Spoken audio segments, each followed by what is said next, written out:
Hi, you're watching Theophany, bringing God to light at the intersection of film and theology. In this episode, we're going to talk about the original movie Star Wars, later known as Episode 4, A New Hope. We're focusing in on a scene that's been talked about over and over again for decades. How it's evolved, why it's controversial, and where we might see glimpses of God along the way. For those of you who are less familiar with the revisionist history of Star Wars, there's quite a lot to take in. Basically, as filmmaking technology has improved, and George Lucas has had more opportunities to re-release the original trilogy, the movies have changed quite a bit from the way they were originally seen in the theaters. What was originally called just Star Wars is now known as Star Wars Episode 4: A New Hope. Additionally, CGI characters and flourishes have been added. Many fans have been annoyed about these changes, citing the jarring effect that CGI can have in a movie that relies so much on practical effects. But probably the most controversial change comes in an early scene of Star Wars, where Han Solo encounters Greedo in the cantina at Mos Eisley. In the scene, Greedo confronts Han about his debt to Jabba the Hutt, a storyline that continues all the way through to Return of the Jedi. The scene ends with Han shooting Greedo and escaping with Chewie, Luke, and Obi-Wan. However, the rest of the details of this scene have changed over time, in interesting ways that invite reflection, perhaps, from a theological perspective. So what happens in the scene between the moment Greedo sits down with Han and Han ultimately walks away victorious? Well, it depends on which version you're watching. In the original theatrical version, there is only one gun that fires, Han Solo's. This is confirmed in both the original cut and in the original screenplay. Han fires at Greedo, and Greedo keels over. In the 1997 special edition, however, George Lucas adds a few frames. Now Greedo shoots first at Han and misses, so Han fires and kills Greedo. In the later 2004 release, they fire nearly at the same time, a sort of compromise between the two cuts. And then, even as I was preparing this video, the version that released on Disney Plus was changed even more, to demonstrate even further that the two shot at exactly the same moment. More frustrating for fans is that the original versions of the film are mostly non-existent, as George Lucas considers these newer versions the real movie. Now, there's a lot to this controversy. Part of it is certainly the fact that fans want the original films, minus all the changes. Part of the frustration is also that Lucas just seems to be disingenuous on the matter. In some interviews, he's attempted to say that Greedo always fired, and always first. But at the heart of it all is the fans' main point, and Lucas's disagreement with it. That for Greedo to shoot first is a deliberate attempt to make Han Solo less problematic. In an interview with the Washington Post in 2015, Lucas said this: Han Solo was going to marry Leia, and you look back and say, should he be a cold-blooded killer? Because I was thinking mythologically, should he be a cowboy? Should he be John Wayne? And when you're John Wayne, you don't shoot people first. You let them have the first shot.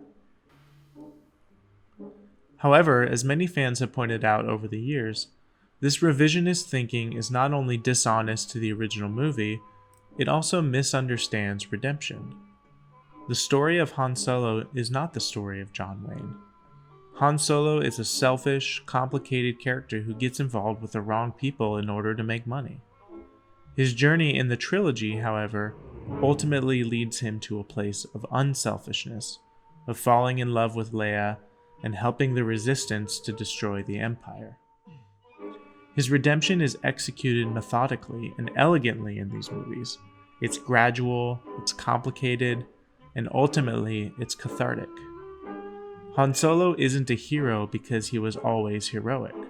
Han Solo is a hero because he experienced a transformation, a redemption. The scene between Han and Greedo tells us a lot about who Han is. Shortly after he agrees to take Luke and Obi-Wan to Alderaan just for the money, the conversation with Greedo plays a significant role in both plot and character. We learn that Han owes Jabba the Hutt money and that a price is now on his head. This plotline takes the entire trilogy to resolve and follows Han through his 3-film character arc from selfishness to selflessness, and from having a primary instinct of survival to participating in something bigger than himself for the sake of the galaxy. When Han shoots Greedo, we are supposed to be a little stunned. This man will do anything to stay alive and keep going, and he's pretty smooth and calloused about it. So throughout the movie, when Han finds himself in increasingly difficult situations with people he's beginning to care about, these characteristics are tougher to maintain. This culminates in the biggest choice that Han has to make. Will he join the Resistance in destroying the Death Star, or will he take his money and run? The movie tricks us into thinking one thing, only to show us at the most climactic moment that he made the new choice, to become the person the movie has been pushing him to be all along. This is the moment that Han Solo becomes a hero. If he was a hero all along, then this climactic moment isn't surprising or cathartic. The beauty of that moment is that it confirms what we wanted to believe about Han Solo all along, that there was a selfless hero emerging because of the events of the movie, not one who was there all along. But we can't be too hard on Lucas, because we do this all the time. When we tell the stories of our heroes, we tend to ignore the parts of their lives that contradict our perfect image of them. Sometimes we even make up stories to add to their legend. Ultimately, we are just as guilty of redacting history as this scene. But we don't have enough people, like Star Wars fans, who call us to account on the importance of redemption. Our best character stories always include redemption, and redemption means honest consideration of the past. It's not just who we are now, but often it's about how far we've come. When heroes are robbed of their problematic pasts, it has an adverse side effect. It actually convinces us that we could never be like them. But Han Solo is a great character because of just how unspecial he is. He wasn't born into a royal family like Leia. He doesn't have special powers like Luke. He's just a man who has made some choices and has new choices to make now. Anyone can be Han Solo. Reluctant, selfish, troubled, quick to hurt others for his own gain, but still able to make a new choice. For all these reasons, it's amazing that so much of the Christian tradition, at least how it's maintained in the Bible, manages to tell really troublesome stories about its heroes. Given how long these stories were passed down before they were ever even written, it's remarkable that some of the most horrible stories about our most famous biblical heroes are still in there. That we see people like Moses and David and Paul at their worst. And that's because the tellers of these stories, and the ones who wrote them down, knew the same thing that Star Wars fans know, and that we all know deep down.